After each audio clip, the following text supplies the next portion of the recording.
ಅಂದರೆ ಈಗ ತಾನೇ ಬಡ್ಜೆಟನ್ನು ಓದಿ ಮುಗಿಸಿದ್ದಾರೆ, ನೋಡಿದ್ದೀವಿ. ಕೇಂದ್ರ ಸರ್ಕಾರದ ಬಡ್ಜೆಟ್ಟು ಸಾಮಾನ್ಯ ಜನರಿಗೆ ಅನುಕೂಲವಾಗುವಂಥ ರೀತಿಯಲ್ಲಿ ಬಡ್ಜೆಟನ್ನು ಮಂಡಿಸಿದ್ದಾರೆ. ಈಗಾಗಲೇ ಅವಲೋಕಿಸ್ದಂಗೆ ಜನಪ್ರಿಯತೆಗಾಗಿ ಬಡ್ಜೆಟ್ ಅಲ್ಲ, ಇದು ಜನರಿಗಾಗಿ ಬಡ್ಜೆಟ್ ಅನ್ನುವಂಥದ್ದು ಮೊದಲನೇದು ಎದ್ದು ಕಾಣ್ತಾ ಇದೆ.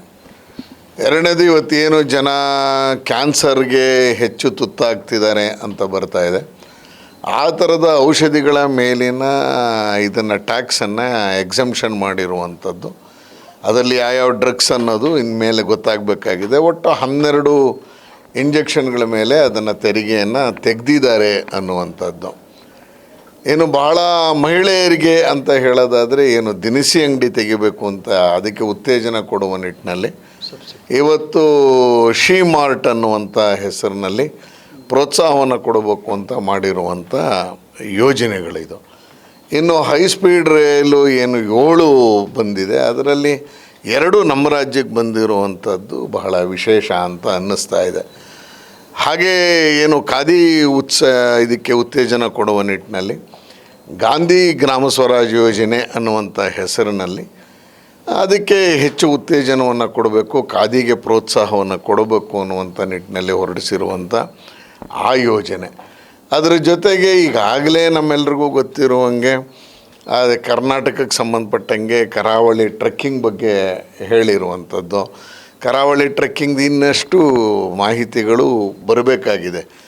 ಹಾಗೆಯೇ ರೈಲಿಗೆ ಸಂಬಂಧಿಸಿದಂಗೆ ಯೋಜನೆಗಳ ಬಗ್ಗೆ ಈ ರೀತಿ 10 ಹಲವು ಯೋಜನೆಗಳನ್ನು ಸಾಮಾನ್ಯ ಜನರಿಗೆ ಇದೆ ಅಂದರೆ ಮಹಿಳೆಯರಿಗೆ ಕೊಡೋದು ಇಡೀ ದೇಶಕ್ಕೆ ಅನ್ವಯ ಆಗುತ್ತೆ. ಆಮೇಲೆ ಇನ್ನೊಂದು ಬಹಳ ಮಹತ್ತರವಾದ ಯೋಜನೆ ಅಂತ ಅನಿಸಿದ್ದು, ಹೆಣ್ಣು ಮಕ್ಕಳ ಹಾಸ್ಟೆಲ್ಲಿನ ಪ್ರತಿಯೊಂದು ಜಿಲ್ಲೆಯಲ್ಲಿ ತೆಗೆಯುವಂಥ ಯೋಜನೆಯನ್ನು ಮಾಡಿರುವಂಥದ್ದು. ಹಾಗಾಗಿ ಹೆಣ್ಮಕ್ಳಿಗೆ ಅಂತ ವಿಶೇಷವಾದಂಥ ಹಾಸ್ಟೆಲ್ನ ಎಲ್ಲ ರಾಜ್ಯಗಳ ಎಲ್ಲ ಜಿಲ್ಲೆಗಳಲ್ಲಿ ತೆಗಿತೀನಿ ಅಂತ ಹೊರಟಿರುವಂಥದ್ದು. ಮುಂದಿನ 5 ವರ್ಷಗಳಿಗೆ 20,000 ಕೋಟಿಯನ್ನು ನಿಗದಿ ಮಾಡಿ ನಗರೋತ್ಥಾನದ ಯೋಜನೆ ಅಡಿಯಲ್ಲಿ ಮುಂದಿನ 5 ವರ್ಷಗಳಿಗೆ 20,000 ಕೋಟಿಯನ್ನು ಇಡುವಂಥ ಯೋಜನೆಯನ್ನು ಮಾಡಿದ್ದಾರೆ. ಒಟ್ಟಾರೆ ನೋಡೋದಾದರೆ ಎಲ್ಲರ ಹತ್ರನೂ ಕೂತ್ಕೊಂಡು ಮಾತನಾಡಿದ ನಂತರ ಅನಿಸಿದ್ದು GDP ಗ್ರೋತು ಏನು 7.4 ಅಂತ ಏನು ಬರ್ತಾ ಇದೆ, ಅದು 2 ಅಂಕಿಗೆ ತಲುಪಬಹುದು, ಅದು 2 ಅಂಕಿಯನ್ನು ದಾಟಬಹುದು ಅನ್ನುವಂಥ ನಿರೀಕ್ಷೆಯನ್ನು ಈ ಬಡ್ಜೆಟ್ಟು ಹುಟ್ಟಿಸಿದೆ ಅಂತ ಹೇಳಿದ್ರೆ ತಪ್ಪಾಗಲಾರ್ದು. ಆ ರೀತಿಯಲ್ಲಿ ಜನೋಪಯೋಗಿ ಜನಸ್ನೇಹಿ ಬಡ್ಜೆಟನ್ನು ನೀಡಿರುವಂಥ ನರೇಂದ್ರ ಮೋದಿಯವರಿಗೆ ಮತ್ತು ವಿತ್ತ ಸಚಿವೆಯಾದಂಥ ನಿರ್ಮಲಾ ಸೀತಾರಾಮನ್ ಕರ್ನಾಟಕದಿಂದ ಆಯ್ಕೆಯಾಗಿರೋರು ಇಡೀ ಜನರ ಸಮಸ್ಯೆಗಳಿಗೆ ಉತ್ತರದಾಯಿತ್ವವನ್ನು ಮಾಡುವಂಥ ಒಂದು ಯಶಸ್ವಿ ಹೊಣೆಗಾರಿಕೆಯನ್ನು ನಿಭಾಯಿಸಿದ್ದಾರೆ ಅಂತ ಈ ಸಂದರ್ಭದಲ್ಲಿ ಹೇಳಿಕ್ಕೆ ಬಯಸ್ತೇನೆ. ಒಟ್ಟಾರೆ ನಮ್ಮ ಶಾಸಕರು ಹೇಳಿದ ರೀತಿ ಜನರಿಗೋಸ್ಕರ ಹೆಚ್ಚು ಒತ್ತು ಕೊಡುವಂಥದ್ದು. ಜನಪ್ರಿಯತೆ ಅಂದರೆ ಇವಾಗ ಯಾವುದೇ ಚುನಾವಣೆಯೂ ಸಹ ಇಲ್ಲ, ಯಾವುದೇ ಜನರನ್ನು ಜನಪ್ರಿಯತೆಗೊಳಿಸುವಂಥ ಭ್ರಮೆಯೂ ಇಲ್ಲ. ಜನರಿಗೋಸ್ಕರ ಎಷ್ಟು ವಿಚಾರಗಳನ್ನ ಕೊಡಲಿಕ್ಕೆ ಸಾಧ್ಯ ಇದೆ ಅಷ್ಟೂ ಸಹ ಸಾಮಾನ್ಯ ಜನರಿಗೆ ಹೆಚ್ಚಾಗುವಂಥ ಅನುಕೂಲ ಆಗೋ ರೀತಿಯಲ್ಲಿ ಇವತ್ತು ನಿರ್ಮಲಾ ಸೀತಾರಾಮನ್ ಅವರು 9ನೇ ಬಜೆಟನ್ನು ಮಂಡನೆ ಮಾಡಿದ್ದಾರೆ. ಅದರಲ್ಲೂ ಸಹ ಮಹಿಳೆಯರಿಗೆ ಹೆಚ್ಚು ಉತ್ತೇಜನ ಕೊಡುವಂಥ ದಿನಸಿ ಅಂಗಡಿಗಳಿರ್ಬೋದು, ಮತ್ತು ಭಾಳ ವಿಶೇಷವಾಗಿ ಶ್ರೀಗಂಧ ಮತ್ತು ತೆಂಗಿನ ಒಂದು ಪ್ರಾಡಕ್ಟ್ಗಳಿಗೆ ಹೆಚ್ಚಿನ ಒಂದು ಸವಲತ್ತುಗಳು. ಖೇಲೋ ಇಂಡಿಯಾದಲ್ಲಿ ವಿಶೇಷವಾಗಿ ಕ್ರೀಡಾಪಟುಗಳಿಗೆ ಹೆಚ್ಚು ದೇಶದ ಗೌರವವನ್ನು ಹೆಚ್ಚಿಸುವಂಥ, ಈಗ ಯಾವುದಾದ್ರು ಒಲಿಂಪಿಕ್ ನಡೆದ್ರೆ ನಮ್ಮ ದೇಶದ ಎಷ್ಟು ಅಂದರೆ 5-6 ಗೋಲ್ಡ್ ಮೆಡಲನ್ನು ಹೊಡಿತೀವಿ.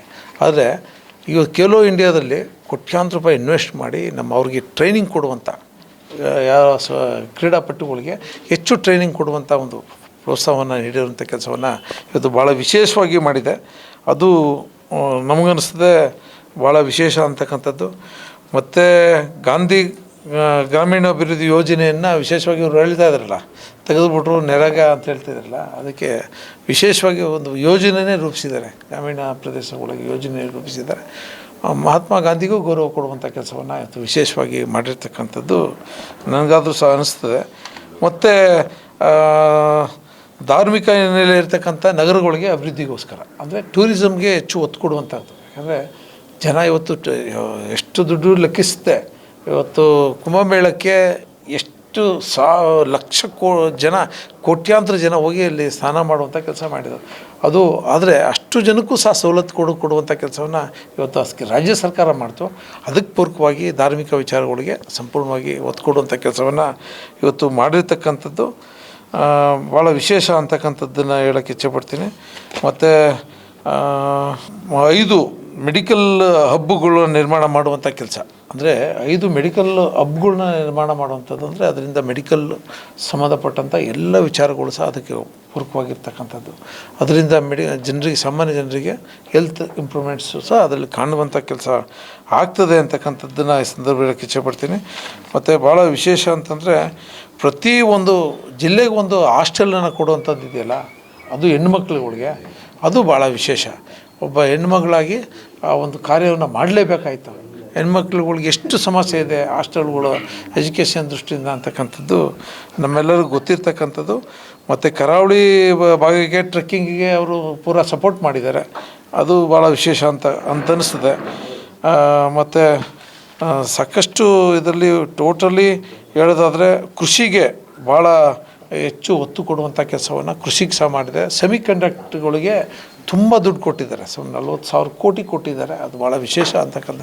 ಸೆಮಿ ಕಂಡಕ್ಟರಿಂದನೇ ಎಲ್ಲವನ್ನೂ ಸಹ ನಾವು ಮಾಡಲಿಕ್ಕೆ ಸಾಧ್ಯ ಇದೆ ಅಂತಕ್ಕಂಥಕ್ಕೋಸ್ಕರ ಅದನ್ನು ಸಹ ಇವತ್ತು ಭಾಳ. ಮತ್ತು ಕ್ಯಾನ್ಸರ್ ಔಷಧಿಗಳನ್ನು ಮತ್ತು ಅದಕ್ಕೆ ಸಂಬಂಧಪಟ್ಟಂಥ 12 ಮಾರಕ ಔಷಧಿಗಳನ್ನು ಟ್ಯಾಕ್ಸ್ ಫ್ರೀ ಮಾಡಿದ್ದಾರೆ. ಟ್ಯಾಕ್ಸ್ ಮಾರಕ ರೋಗಗಳಿಗೆ 0% ಟ್ಯಾಕ್ಸ್ ಮಾಡಿರ್ತಕ್ಕಂಥದ್ದು ಭಾಳ ವಿಶೇಷವಾಗಿದೆ ಅಂತಕ್ಕಂಥದ್ದನ್ನು ಈ ಸಂದರ್ಭದಲ್ಲಿ ಇಚ್ಛೆಪಡ್ತೀನಿ. ಇದರಿಂದ ಒಟ್ಟಾರೆ ಹೇಳ್ಬೇಕಂದ್ರೆ ದೇಶದ ಆರ್ಥಿಕ ಪರಿಸ್ಥಿತಿಗಳು ನೋಡಿ ಅದಕ್ಕೆ ತಕ್ಕಂತೆ ಇವತ್ತು ಎಲ್ಲಿ ಹೊರೆಯಾಗದ ರೀತಿ, ಯಾರಿಗೂ ಸಹ ಹೊರೆಯಾಗದ ರೀತಿಯಲ್ಲಿ ಒಟ್ಟಾರೆ ಒಳ್ಳೆ ಬಜೆಟನ್ನು ಕೊಟ್ಟಿದ್ದಾರೆ. ಜನರಿಗೋಸ್ಕರ ಭಾಳ ನಿರಂತರವಾಗಿ ಹೇಳ್ಬೇಕಂದ್ರೆ ಯಾರಿಗೂ ಸಹ ಹೊರೆಯಾಗಿಲ್ಲ. ಅದು ಭಾಳ ಖುಷಿ ಪಡುವಂಥ ವಿಚಾರ ಅಂತಕ್ಕಂಥದ್ದು ಸಂದರ್ಭಕ್ಕೆ ಇಷ್ಟಪಡ್ತೀನಿ. ದೇಶದ ಸನ್ಮಾನ್ಯ ಪ್ರಧಾನಮಂತ್ರಿಗಳಾದಂಥ ಮೋದಿಯವರ ನೇತೃತ್ವದಲ್ಲಿ ಇಂದು ನಮ್ಮ ಹಣಕಾಸು ಮಂತ್ರಿಗಳಾದಂಥ ನಿರ್ಮಲಾ ಸೀತಾರಾಮರವರು 9ನೇ ಬಜೆಟ್ನನ್ನು ಮಂಡನೆ ಮಾಡಿದ್ದಾರೆ. ಈ ಬಜೆಟ್ಟು ಯಾರಿಗೂ ಹೊರೆಯಾಗದ ರೀತಿಯಲ್ಲಿ ಬಜೆಟನ್ನು ಮಂಡನೆ ಮಾಡಿದ್ದಾರೆ. ತಾವು ನೋಡ್ತಾ ಇರ್ಬೋದು, ಯಾವುದೇ ತೆರಿಗೆಯಲ್ಲಿ ಬದಲಾವಣೆ ಇಲ್ಲ. ಮತ್ತು ರೈತರಿಗೆ ಕೊಡುವಂಥ ಕಿಸಾನ್ ಸಮ್ಮಾನ್ ಯೋಜನೆಯನ್ನು ಮುಂದುವರಿಸಿದ್ದಾರೆ. ಮತ್ತು ಹಲವಾರು ಯೋಜನೆಗಳು ಏನು ಹಿಂದಿನ 2 ಅವಧಿಯಲ್ಲಿ ಬಂದಿದ್ದಂಥ ಕಾರ್ಯಕ್ರಮಗಳನ್ನು ಮುಂದುವರಿಸ್ಕೊಂಡು ಹೋಗಿದ್ದಾರೆ. ಯಾಕೆಂದರೆ ಜನ ಇಷ್ಟಪಡ್ತಾ ಇದ್ದಾರೆ. ಜನ ಇಷ್ಟಪಡುವಂಥ ಕಾರ್ಯಕ್ರಮಗಳನ್ನು ಮೋದಿಯವರು ಹಾಕಿರೋದ್ರಿಂದ ಯಾವುದೇ ಬದಲಾವಣೆ ಮಾಡದೇ ಆದ ರೀತಿಯಲ್ಲಿ ಬಡ್ಜೆಟನ್ನು ಮಂಡನೆ ಮಾಡಿದ್ದಾರೆ. ಎಲ್ಲರಿಗೂ ಇಷ್ಟವಾದಂಥ ಬಜೆಟು, ಬಡವರಿಗಾಗಲಿ ದೀನದಲಿತರಿಗಾಗಲಿ ಎಲ್ಲರಿಗೂ ಅಚ್ಚುಮೆಚ್ಚಿನ ಬಜೆಟ್ ಅಂತ ಈ ಸಂದರ್ಭದಲ್ಲಿ ಹೇಳ್ಬೋದು. ಮತ್ತು ನಮ್ಮ ಶಾಸಕರು ಮತ್ತು ನಮ್ಮ ಅಧ್ಯಕ್ಷರು ಹೇಳಿದ್ರು, ಎಲ್ಲ ವಿಚಾರವನ್ನು ಹೇಳಿದ್ದಾರೆ. ಈಗ ಪ್ರವಾಸಿ ಸ್ಥಳಗಳು 20,000 ಪ್ರವಾಸಿ ಸ್ಥಳಗಳಿಗೆ 10,000 ಜನ ಗೈಡ್ ಮಾಡುವಂಥವ್ರಿಗೆ ಆನ್ಲೈನ್ ತರಬೇತಿಯನ್ನು ಕೊಡುವಂಥ ಒಂದು ಕಾರ್ಯಕ್ರಮವನ್ನು, ಯಾಕೆಂದರೆ ಈಗ ಮೈಸೂರಿಗೆ ವಿದೇಶಗಳಿಂದ ಬರ್ತಾರೆ. ವಿದೇಶಗಳಿಂದ ಬಂದಂಥ ಸಂದರ್ಭದಲ್ಲಿ ಅವ್ರಿಗೆ ಮೈಸೂರಿನ ಅರಮನೆ ವಿಚಾರ ಆಗ್ಬೋದು, ಚಾಮುಂಡಿ ವಿಚಾರ ಆಗ್ಬೋದು ಗೊತ್ತಾಗಲ್ಲ. ಅಂಥ ಸಂದರ್ಭದಲ್ಲಿ ಅವ್ರಿಗೆ ವಿವಿಧ ಭಾಷೆಗಳ ಬಗ್ಗೆ ಆನ್ಲೈನ್ ಗೈಡನ್ನು ಕೊಡುವಂಥ ಒಂದು ಯೋಜನೆಯನ್ನು ಮಾಡಿದ್ದಾರೆ. ಇದು ಎಲ್ಲರಿಗೂ ಇಷ್ಟವಾದಂಥ ಯೋಜನೆ. ಮತ್ತು ನಮ್ಮ ರೈತರಿಗೆ ತೆಂಗಿನ ಅಭಿವೃದ್ಧಿ ಇರ್ಬೋದು, ಮತ್ತು ಇನ್ನಿತರೆ ಕಾರ್ಯಕ್ರಮಗಳಿಗೆ ಒತ್ತನ್ನು ಕೊಡುವಂಥ ಕೆಲಸವನ್ನು ಮಾಡಿದ್ದಾರೆ. ಇದು ನಮ್ಮ ಸಾಮಾನ್ಯ ಜನರಿಗೆ ಇಷ್ಟವಾದಂಥ ಬಜೆಟ್ ಅಂತ ನಾವು ಹೇಳೋಕ್ಕೆ ಇಚ್ಛೆಪಡ್ತೀವಿ. ನರೇಂದ್ರ ಮೋದಿ ಅವರ 3ನೇ ಅವಧಿ ನಡೀತಿರ್ತಕ್ಕಂಥ ಈ ಸಂದರ್ಭದಲ್ಲಿ ಮಾನ್ಯ ನಿರ್ಮಲಾ ಸೀತಾರಾಮನ್ ಅವರು 9ನೇ ಬಾರಿಯ ಯಶಸ್ವಿ ಬಜೆಟನ್ನು ಇವತ್ತು ಮಂಡನೆ ಮಾಡಿರ್ತಕ್ಕಂಥದ್ದು ಇಡೀ ದೇಶ ಹಾಗೂ ವಿಶ್ವ ನೋಡಿರ್ತಕ್ಕಂಥದ್ದು ಇದೆ. ಬಹುಶಃ ಇದು ಇಡೀ ಭಾರತವನ್ನು ಅಭಿವೃದ್ಧಿಯ ಪಥದೆಡೆಗೆ ಕೊಂಡೊಯ್ಯತಕ್ಕಂಥ ಒಂದು ಅದ್ಭುತವಾದಂಥ ಒಂದು ಬಜೆಟ್ನ ಮಂಡನೆ ಇದು. ಯಾವ ಮೋದಿಯವರು ಕಳೆದ 2 ಅವಧಿಯಲ್ಲಿ ಈ ದೇಶವನ್ನು ಅಭಿವೃದ್ಧಿಯ ಪಥದೆಡೆಗೆ ತೆಗೆದುಕೊಂಡು ಹೋಗಲಿಕ್ಕೆ ನೂರಾರು ಯೋಜನೆಗಳನ್ನು ತಂದರು. ಅವುಗಳನ್ನು ಮುಂದುವರಿಸುವುದರ ಜೊತೆಗೆ ಎಲ್ಲಿ ಕುಂದುಕೊರತೆಗಳಿದ್ದೋ ಅವುಗಳನ್ನು ನಿವಾರಣೆ ಮಾಡುವ ಮುಖಾಂತರ ಅವುಗಳಿಗೆ ಉತ್ತೇಜನ ಕೊಡ್ತಕ್ಕಂಥ ಕೆಲಸವನ್ನು ಮಾಡಿರ್ತಕ್ಕಂಥದ್ದು. ನಮ್ಮ ದೇಶದಲ್ಲಿ ನಿರುದ್ಯೋಗದ ಸಮಸ್ಯೆ ಭಾಳಷ್ಟಿದೆ. ಇವತ್ತಿನ ಬಜೆಟನ್ನು ನೋಡಿದ್ರೆ ನಿರುದ್ಯೋಗವನ್ನು ನಿರ್ವಹಣೆ ಮಾಡುವಂಥ ನಿಟ್ಟಿನಲ್ಲಿ ಅಲ್ಲಿ ಉದ್ಯೋಗವನ್ನು ಸೃಷ್ಟಿಸ್ತಕ್ಕಂಥದ್ದು, ಉದ್ಯಮಿಗಳಾಗ್ತಕ್ಕಂಥದ್ದು, ಆ ಉದ್ಯಮಿಗಳ ಮುಖಾಂತರವಾಗಿ ಲಕ್ಷಾಂತರ ಜನಕ್ಕೆ ಉದ್ಯೋಗ ಸಿಗುವಂತಹ ನಿಟ್ಟಿನಲ್ಲಿ MSMEಯನ್ನು ಉತ್ತೇಜಿಸ್ತಕ್ಕಂಥ ಕೆಲಸವನ್ನು ಮಾಡಿದ. ಹಾಗಾಗಿ ಇವತ್ತು ಸಣ್ಣ ಮತ್ತು ಅತಿ ಸಣ್ಣ ಕೈಗಾರಿಕೆಗಳ ಏನು ಉದ್ದಿಮೆದಾರಿದ್ದಾರೆ ಅವ್ರಿಗೆ 40,000 ಕೋಟಿ ಅನುದಾನವನ್ನು ಕೊಡ್ತಕ್ಕಂಥ ನಿಟ್ಟಿನಲ್ಲಿ ಭಾಳ ದೊಡ್ಡ ಯೋಜನೆಯನ್ನು ತಂದಿರತಕ್ಕಂಥದ್ದು. ಯಾರು ಇವತ್ತು ವಿದ್ಯಾಭ್ಯಾಸವನ್ನು ಮುಗಿಸಿ ಒಂದು ಸಣ್ಣ ಪುಟ್ಟ ರೀತಿಯಾದಂತಹ ಏನು ಉದ್ಯಮಗಳನ್ನು ಪ್ರಾರಂಭ ಮಾಡಲಿಕ್ಕೆ ಹೋಗ್ತಾರೆ, ಅವರಿಗೆ ಸಾಲವನ್ನು ಒದಗಿಸುವಂಥ ನಿಟ್ಟಿನಲ್ಲಿ 2,000 ಕೋಟಿಯ ಸಾಲದ ಒಂದು ಮೊತ್ತವನ್ನು ಇವತ್ತು ನಿಗದಿ ಮಾಡಿರ್ತಕ್ಕಂಥದ್ದು ಬಹಳ ದೊಡ್ಡ ಪ್ರಮಾಣದ ಇದೊಂದು ಬಜೆಟ್. ಜೊತೆಗೆ ರೈಲ್ವೆ ಇರ್ಬೋದು, ರೋಡ್ ಇರ್ಬೋದು, ವಿಶೇಷವಾಗಿ ದೇಶದಲ್ಲಿ 500 ಹೊಸ ಡ್ಯಾಮ್ಗಳ ನಿರ್ಮಾಣಕ್ಕೆ ಈ ಬಜೆಟ್ನಲ್ಲಿ ಇವತ್ತು ಹಣವನ್ನು ತೆಗೆದಿಟ್ಟಿರ್ತಕ್ಕಂಥದ್ದು ಇದೆ. 20 ಕಡೆ ಬಂದರುಗಳನ್ನು ಎಕ್ಸ್ಪೆನ್ಷನ್, ಹೊಸ ಬಂದರುಗಳನ್ನು ಇವತ್ತು ನಿರ್ಮಾಣ ಮಾಡೋದು ಮತ್ತು ಅದನ್ನು ಎಕ್ಸ್ಪೆನ್ಷನ್ ಮಾಡೋದು, ಈ ಮುಖಾಂತರವಾಗಿ ದೇಶದಲ್ಲಿರ್ತಕ್ಕಂಥ ಯಾವುದೇ ಉತ್ಪಾದನೆಯನ್ನು ಹೊರ ರಾಷ್ಟ್ರಗಳಿಗೆ ಯಾವುದೇ ಅಡೆತಡೆ ಇಲ್ಲದೆ ಸಾಗಿಸುವಂತಹ ನಿಟ್ಟಿನಲ್ಲಿ ಎಕ್ಸ್ಪೋರ್ಟ್ ಕಂಪನಿಗಳನ್ನು ಉತ್ತೇಜಿಸ್ತಕ್ಕಂಥ ಕಾರ್ಯವನ್ನು ಇವತ್ತು ಮಾಡಿರ್ತಕ್ಕಂಥದ್ದಿದೆ. ಮಹಿಳೆಯರ ಅಭಿವೃದ್ಧಿಯ ದೃಷ್ಟಿಯಲ್ಲಿ ಲಕ್ಷಪತಿ ಯೋಜನೆ ತಂದಿರತಕ್ಕಂಥದ್ದು, ದಿವ್ಯಾಂಗರ ವಿಶೇಷವಾಗಿ ವಿಕಲಚೇತನರಿಗೋಸ್ಕರ ವಿಶೇಷ ಯೋಜನೆಯನ್ನು ತಂದು ಅವರನ್ನು ಗುರುತಿಸ್ತಕ್ಕಂಥದ್ದು, ಅವರಿಗೆ ಉದ್ಯೋಗವನ್ನು ನೀಡ್ತಕ್ಕಂಥದ್ದು, ಅವರಿಗೆ ಬೇಕಾದಂಥ ಸವಲತ್ತುಗಳನ್ನು ನೀಡುವಂಥ ನಿಟ್ಟಿನಲ್ಲಿ ಇವತ್ತು ಕೇಂದ್ರ ಸರ್ಕಾರ ಹಲವು ರೀತಿಯ ಏನು ಒಂದು ಘೋಷಣೆಯನ್ನು ಮಾಡಿದೆ. ಈ ದೇಶವನ್ನು ಅಭಿವೃದ್ಧಿಯ ಪಥದೆಡೆಗೆ ತೆಗೆದುಕೊಂಡು ಹೋಗುವ ಜೊತೆಗೆ ವಿಶ್ವದ ಏನು ಇವತ್ತು ನಾವು 3ನೇ ಸ್ಥಾನದಲ್ಲಿ ನಾವೇನು ಇವತ್ತು ನಿಂತಿದ್ವಿ, ಅದನ್ನು 1ನೇ ಸ್ಥಾನಕ್ಕೆ ತರುವಂಥ ನಿಟ್ಟಿನಲ್ಲಿ ನರೇಂದ್ರ ಮೋದಿಯವರು ಇವತ್ತಿನ ಬಜೆಟ್ಟು ಇಡೀ ದೇಶದ ಜನಕ್ಕೆ ಹರ್ಷೋದ್ಗಾರವಾಗಿದೆ.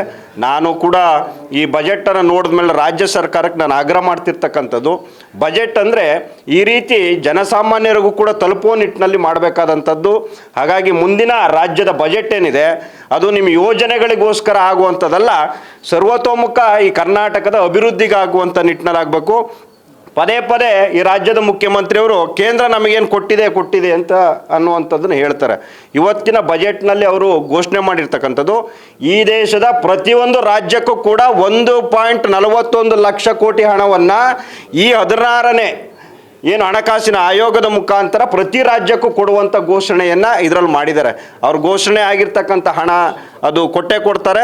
ಈ ರೀತಿ ಸುಳ್ಳು ಪ್ರಚಾರವನ್ನು ಕೇಂದ್ರದ ವಿರುದ್ಧ ಮಾಡುವುದನ್ನು ಬಿಟ್ಟು ಮುಂದಿನ ನಿಮ್ಮ ಏನು ಬಜೆಟ್ ಇದೆ ಈ ರಾಜ್ಯದ ಸರ್ವತೋಮುಖ ಅಭಿವೃದ್ಧಿಗೆ ಕೊಡುಗೆಯನ್ನು ನೀಡಬೇಕು ಅನ್ನುವಂಥ ಆಗ್ರಹವನ್ನು ಕೂಡ ಈ ಮೂಲಕ ಮಾಡ್ತೇನೆ. ನನ್ನ ಹೆಸರು DS ಸದಾಶಿವಮೂರ್ತಿ ಅಂತೇಳಿ ಅರ್ಥಶಾಸ್ತ್ರ ಪ್ರಾಧ್ಯಾಪಕನಾಗಿ ನಿವೃತ್ತಿಯಾಗಿರ್ತೇನೆ.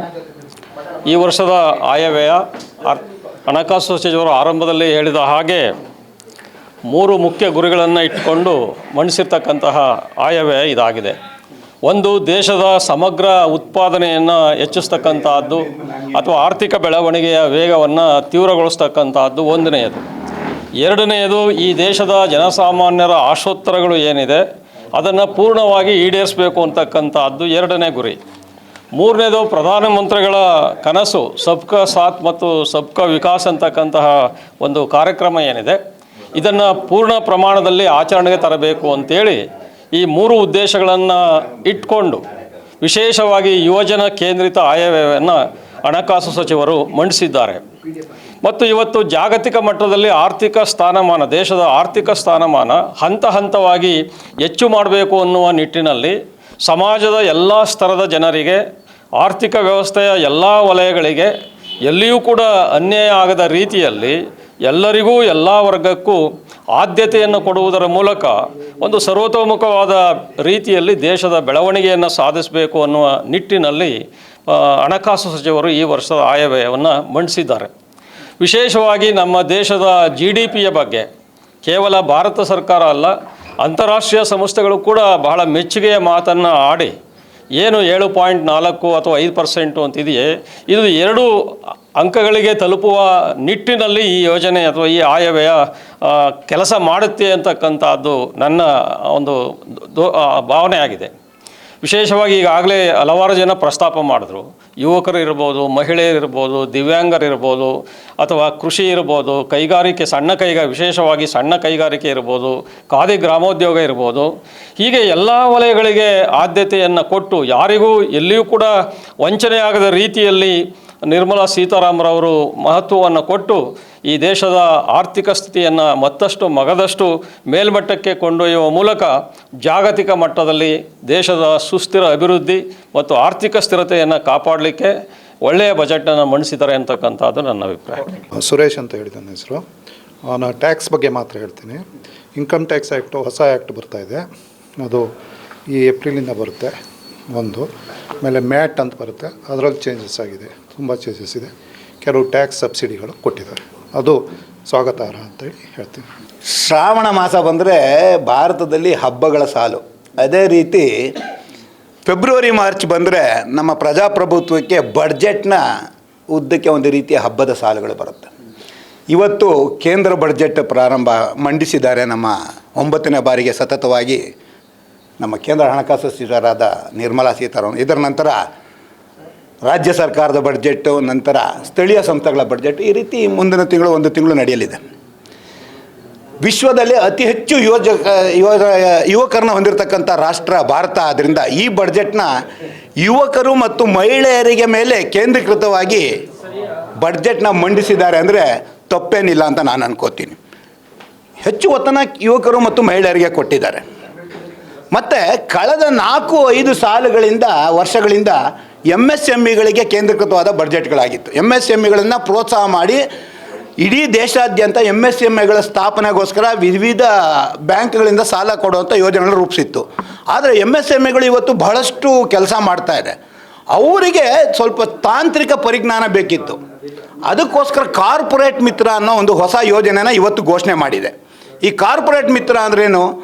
ಅತಿ ದೊಡ್ಡ ಸಂಸ್ಥೆಗಳಿದೆ ಇವತ್ತು ದೇಶದಲ್ಲಿ. ಉದಾಹರಣೆಗೆ ಇನ್ಫೋಸಿಸು, ಟಾಟಾ, ಈ ಥರದ ದೊಡ್ಡ ಸಂಸ್ಥೆಗಳಿಂದ ಅಲ್ಲಿ ಪರಿಣಿತಿ ಹೊಂದಿರತಕ್ಕಂಥ ಕಾರ್ಪೊರೇಟ್ ನಡೆಸ್ತಿರ್ತಕ್ಕಂಥ ಕೆಲವು ಉದ್ಯೋಗಿಗಳನ್ನು ಮತ್ತು ಇಂಜಿನಿಯರ್ಗಳನ್ನು ಪರಿಣಿತಿಗೊಳಿಸಿ ಅವರ ಸಲಹೆಯನ್ನು MSMEಗಳಿಗೆ ಕೊಡಬೇಕು. MSMEಗಳು ಬೃಹದಾಕಾರವಾಗಿ ಬೆಳೀಬೇಕು. ಆ ಒಂದು ಈ ಕಾರ್ಪೊರೇಟ್ ಮಿತ್ರ ಅನ್ನೋ ಒಂದು ಯೋಜನೆಯನ್ನು ತಂದಿರೋದು ನಿಜಕ್ಕೂ ಶ್ಲಾಘನೀಯ ಮತ್ತು ಉದ್ಯೋಗವನ್ನು ಅತಿ ಹೆಚ್ಚು ನಿರ್ಮಾಣ ಮಾಡಲಿಕ್ಕೆ, ಸೃಷ್ಟಿಸೋದಕ್ಕೆ ಇದು ಸಹಾಯ ಮಾಡುತ್ತೆ. ಮತ್ತು MSMEಗಳು ಸಹ ಬೃಹತ್ ಆಕಾರವಾಗಿ ಬೆಳೆಯಲಿಕ್ಕೆ ಉಪಕಾರ ಆಗುತ್ತೆ ಮತ್ತು ಉಪಯೋಗ ಆಗ್ತದೆ ಅಂತ ನಾನು ಹೇಳಲಿಕ್ಕೆ ಇಷ್ಟಪಡ್ತೀನಿ. ಖಂಡಿತವಾಗೂ ಬಡ್ಜೆಟ್ ಇದ್ದರೆ ಪ್ರತಿದಿನ ಬೆಳಗ್ಗೆ ಎದ್ದೇಟಿಗೆ ಜನರಿಗೆ ಏನಾದರೂ ಒಂದು ನಿರೀಕ್ಷೆ ಇದ್ದೇ ಇರ್ತದೆ. ಅದರಲ್ಲೂ ಬಡ್ಜೆಟ್ ಅಂದ ದಿವಸ ಬಹಳಷ್ಟು ನಿರೀಕ್ಷೆಗಳನ್ನು ಕಳೆದ 1 ವಾರದಿಂದ ಎಲ್ಲ ಮಾಧ್ಯಮಗಳಲ್ಲೂ ಬಡ್ಜೆಟ್ ಬಗ್ಗೆ ನಿರೀಕ್ಷೆಗಳೇನು ಅಂತ ಜನಗಳನ್ನ ಕೇಳ್ತಾ ಇದ್ರು. ಜನಗಳು ಅವರವರ ನಿರೀಕ್ಷೆಗಳನ್ನು ಹೇಳ್ತಾನೆ ಬಂದಿದ್ದರು. ಬಹುತೇಕ ನಿರೀಕ್ಷೆಗಳನ್ನು ಈ ಬಡ್ಜೆಟ್ನಲ್ಲಿ ಜನರಿಗೆ ಈಡೇರಿಸಿದೆ ಅಂತ ಹೇಳಿದ್ರೆ ತಪ್ಪಾಗಲಾರ್ದು. ಎಲ್ಲ ರೀತಿಯ, ಅದರಲ್ಲಿ ರೈಲ್ ಇರ್ಬೋದು, ಬಸ್ ಇರ್ಬೋದು, ಅದು ಕೇಂದ್ರದ ಬಡ್ಜೆಟ್ ಏನಿದ್ರೂ ಸಹ ನೇರ ಜನರಿಗೆ ತಲುಪೋದಿಲ್ಲ. ಅಂದರೆ ತಲುಪಿಸೋದಕ್ಕೆ ಬೇರೆ ಬೇರೆ ಏಜೆನ್ಸಿಗಳಿದೆ. ರಾಜ್ಯ ಸರ್ಕಾರ ಮತ್ತು ಸ್ಥಳೀಯ ಸಂಸ್ಥೆಗಳ ಮುಖಾಂತರ ತಲುಪಿಸುತ್ತೆ. ಕೇಂದ್ರ ಬಡ್ಜೆಟ್ಟು ಒಂದು ಮಾರ್ಗದರ್ಶಿತ್ವ ಅಂತ ಒಂದು ಬಡ್ಜೆಟ್ ಇದು. ಇದರಲ್ಲಿ ನೇರ ಕೇಂದ್ರ ಸರ್ಕಾರಕ್ಕೆ ಬರುವಂಥದ್ದು ನೇರ ತೆರಿಗೆಗಳು ಮಾತ್ರ, ಇನ್ಕಮ್ ಟ್ಯಾಕ್ಸು ಮತ್ತು ಇವರು ಮಾಡಿರ್ತೇವೆ. ಉಳಿದಿದ್ದೆಲ್ಲವನ್ನು ರೂಪುರೇಷೆಗಳನ್ನು ದೇಶ ಹೇಗಿರಬೇಕು, ಹೇಗೆ ಮುನ್ನಡೆಸಬೇಕು ಅನ್ನೋದನ್ನ ಒಂದು ರೂಪುರೇಷೆಗಳನ್ನು ಮತ್ತು ನಿರ್ದೇಶನವನ್ನು ನೀಡುವಂಥ ಒಂದು ಬಡ್ಜೆಟ್ಟು ಕೇಂದ್ರ ಸರ್ಕಾರದ ಕೆಲಸ. ಈ ಕೆಲಸವನ್ನು ಸರ್ಕಾರ ನಿರ್ಮಲಾ ಸೀತಾರಾಮನ್ ಅವರಿಗೆ ಕೊಟ್ಟಿರ್ತಕ್ಕಂಥ ಜವಾಬ್ದಾರಿಯನ್ನು ಅತ್ಯುತ್ತಮವಾಗಿ ನಿರ್ವಹಿಸಿದ್ದಾರೆ. ಮತ್ತು ಇನ್ನು 1 ವರ್ಷ, ಇನ್ನು ಈಗಾಗಲೇ 2 ವರ್ಷ ಈ ಸಂದರ್ಭದಲ್ಲಿ ಮುಗಿದಿದೆ. 12 ವರ್ಷಗಳಿಂದ 9ನೇ ಬಡ್ಜೆಟ್ ಮುಗಿದಿದೆ. ಕೇಂದ್ರ ಸರ್ಕಾರದ 11 ವರ್ಷಗಳು ಮುಗಿದಿದೆ. ಇನ್ನು 3 ವರ್ಷಗಳಲ್ಲಿ ಸಂಪೂರ್ಣ ಭಾರತದ ಚಿತ್ರಣವೇ ಬದಲಾಗುತ್ತೆ. ಇದರಲ್ಲಿ ಈ ಬಡ್ಜೆಟ್ನಲ್ಲಿ ವಿಶೇಷ ಅಂದರೆ, ನಾವು ಸ್ಪೋರ್ಟ್ಸ್ ಬೇಕು ಅಂತಂದರೆ, ಶೂ ಬೇಕು, ಬ್ಯಾಟ್ ಬೇಕು ಅಂದರೆ ನಮ್ಮ ಗಮನಕ್ಕೆ ಬರ್ತಾ ಇದ್ದಿದ್ದು ಅಡಿಡಾಸು, ಪೂಮಾ, ನೈಕಿ ಇಂಥ ಸಂಸ್ಥೆಗಳು. ನೀವು ಗಮನಿಸಬೇಕು, ಈ ಸಾರಿ ಕ್ರೀಡಾ ಸಲಕರಣೆಗಳನ್ನು ಭಾರತದಲ್ಲೇ ಉತ್ಪನ್ನ ಮಾಡುವಂಥ ಒಂದು ವಿಶೇಷ ಕ್ರೀಡಾ ಹಬ್ಬುಗಳನ್ನು ಮಾಡುವಂಥ ಒಂದು ಹೊಸ ಯೋಜನೆಯನ್ನು ಸರ್ಕಾರ ರೂಪಿಸಿದೆ. ಕಳೆದ 70 ವರ್ಷಗಳಲ್ಲಿ ಕ್ರೀಡೆಗೆ ಒತ್ತು ಕೊಟ್ಟಿರೋದು ಬಹಳ ಕಡಿಮೆ ಇತ್ತು. ಆದರೆ ಈ ಬಡ್ಜೆಟ್ನಲ್ಲಿ ಕ್ರೀಡೆಗಳಿಗೆ, ಅದರಲ್ಲೂ ಕ್ರೀಡಾ ಸಲಕರಣೆಗಳನ್ನು ತಯಾರು ಮಾಡಲಿಕ್ಕೆ ವಿಶೇಷ ಒತ್ತನ್ನು ಕೊಟ್ಟಿರುವುದು. ಇದು ಯುವಕರಿಗೆ ಮತ್ತು ನಮ್ಮ ದೇಶ ಒಲಿಂಪಿಕ್ಸ್ನ ಹೋಸ್ಟ್ ಮಾಡಲಿಕ್ಕೆ ಈಗಾಗಲೇ ಮೋದಿಯವರು ಪ್ರಸ್ತಾವನೆ ಇಟ್ಟಿದ್ದಾರೆ. ಅದಷ್ಟೇ ಸಾಲದು, ದೇಶದಾದ್ಯಂತ ಯುವಕರಿಗೆ ಕ್ರೀಡಾ ಸಲಕರಣೆಗಳನ್ನೇ ನಾವು ಹೇಗೆ ಏನು ಪೂಮಾ ಮತ್ತು ಈ ಬ್ರ್ಯಾಂಡ್ಗಳು ಹೇಳಿದೆ, ಈ ಬ್ರ್ಯಾಂಡ್ಗಳಿಗೆ ಸರಿಸಾಟಿ ಆಗುವಂಥ ಒಂದು ಬ್ರ್ಯಾಂಡ್ನ ಭಾರತದಲ್ಲಿ ನಿರ್ಮಾಣ ಆಗಿ ವಿದೇಶಗಳಿಗೆ ರಫ್ತು ಮಾಡುವಂಥ ಒಂದು ಯೋಜನೆ ಈ ಬಡ್ಜೆಟ್ನಲ್ಲಿ ಆಗುತ್ತೆ ಅಂತ ಹೇಳಿದ್ರೆ ತಪ್ಪಲ್ಲ ಅಂತ ನನ್ನ ಯೋಚನೆ. ವಿಶ್ವಕರ್ಮ ಯೋಜನೆ ಕೇಂದ್ರ ಸರ್ಕಾರದ ನಾಮಿನಿಯಾದ ವಿಶ್ವಕರ್ಮ ಯೋಜನೆ ಅನುಷ್ಠಾನ ಸಮಿತಿ ಸದಸ್ಯನಾಗಿ ಕೇಂದ್ರ ಸರ್ಕಾರದಿಂದ ನೇಮಕ ಹೊಂದಿದ್ದೇನೆ. ವಿಶ್ವಕರ್ಮ ಯೋಜನೆ ಅಂತ ಹೇಳಿದ್ರೆ ಎಮ್ ಎಸ್ ಎಮ್ ಇ ಅದಕ್ಕೆ ತಮಗೆ ಅದನ್ನು ಸ್ಪಷ್ಟಪಡಿಸ್ತದೀನಿ. ವಿಶ್ವಕರ್ಮ ಯೋಜನೆ ಎಲ್ಲ MSME ಬರುತ್ತೆ. ನಮಗೆ ಈ ಹಿಂದೆ ಸಮೀಕ್ಷೆ ಮಾಡಿದ್ರೆ ಎಲ್ಲ ಕೇಂದ್ರ ಸರ್ಕಾರದಿಂದ ನಿಮ್ಮ ಸಲಹೆ ಕೊಡಿ ನಮಗೆ ಅಂಥೇಳಿ ನಾವೇನು ಬೇಕು ಸಲಹೆ ಕೊಟ್ಟು ಅದೇ ಥರ MSMEಗೆ 10,000 ಕೋಟಿಗಳನ್ನು ನಿರ್ಮಲಾ ಸೀತಾರಾಮನ್ ಇವತ್ತು ಒದಗಿಸಿದ್ದಾರೆ. ಅದಕ್ಕಾಗಿ ಅವರಿಗೆ ವಿಶೇಷವಾದ ಅಭಿನಂದನೆಗಳನ್ನು ಹೇಳ್ತದೆ. ಈ ಕೇಂದ್ರ ಸರ್ಕಾರಕ್ಕೂ ಕೂಡ ನಮ್ಮ ನರೇಂದ್ರ ಮೋದಿ ವಿಶೇಷವಾದ ಅಭಿನಂದನೆಗಳು ಈ ಮೂಲಕ ಸಲ್ಲಿಸ್ತದೆ. ಏಕೆಂದರೆ 10,000 ಕೋಟಿಗಳನ್ನು MSME ಕೊಟ್ಟಿದ್ದಾರೆ. ಆ MSME ಕೊಡುವ ಮೂಲಕ ಉದ್ಯೋಗಗಳನ್ನು ಸೃಷ್ಟಿ ಮಾಡುವಂಥ ಒಂದು ಕಾರ್ಯ ನಡೀತಾ ಇದೆ ಈಗ. ಹಾಗಾಗಿ ಜೊತೆಗೆ ವಿಶ್ವಕರ್ಮ ಯೋಜನೆಗೆ DSC ಮತ್ತು ಕೌಶಲ್ಯ ಯೋಜನೆಗಳನ್ನು ಜೋಡಿಸಿದ್ದಾರೆ. ಹಾಗಾಗಿ ಉದ್ಯೋಗ ಇನ್ನು ಸ್ಪೀಡಾಗಿ ಆಗುತ್ತೆ ಅನ್ನೋ ಒಂದು ಭರವಸೆ ಇದೆ. ಅದಕ್ಕೋಸ್ಕರ ನಾನು ವಿಶ್ವಕರ್ಮ ಯೋಜನೆಯ ಒಂದು ಸಮಿತಿಯ ಸದಸ್ಯನಾಗಿ ನಮ್ಮ ಕೇಂದ್ರ ಸರ್ಕಾರಕ್ಕೆ ಹಾಗೂ ಅರ್ಥ ಸಚಿವರಿಗೆ ವಿಶೇಷವಾದ ಅಭಿನಂದನೆಗಳನ್ನು ಈ ಮೂಲಕ ಸಲ್ಲಿಸ್ತೇನೆ. ಧನ್ಯವಾದ.